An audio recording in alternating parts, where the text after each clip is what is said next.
Kim Chu, may respect kay Sian Lim. Ito ang Especially for You. Noong nakaraang Sabado sa segment na Especially for You, nagkaroon na naman ng pagkakataon ang mga co-host ni Kim Chu na biruin siya patungkol sa kanyang ex. Sa question and answer portion nga ng segment na Especially for You, inabangan ng marami kung paano sasagutin ni Kim Chu ang pangalawang tanong ng searcher na si Sam. It's about time you say that line. Sorry, may mahal na akong iba. Celebratory! Grabe naman! Bakit sa'yo celebratory? Kasi pare-parehos na, para ibang level.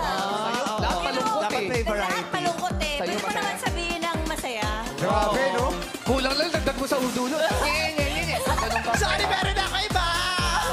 Nauna ka lang, kala mo Natuwa at kinagiliwan nga ng mga manonood ang naging sagot ni Kim Chu at ang tila hugot ni Vice Ganda na patungkol sa ex ni Kim Chu.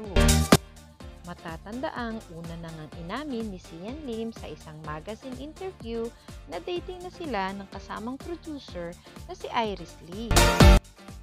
Noon ngang December 2023, kinumpirma ni Kim Chu sa pamamagitan ng kanyang Instagram post na natapos na ang halos 12 taon na relasyon nila ni Sian Lim.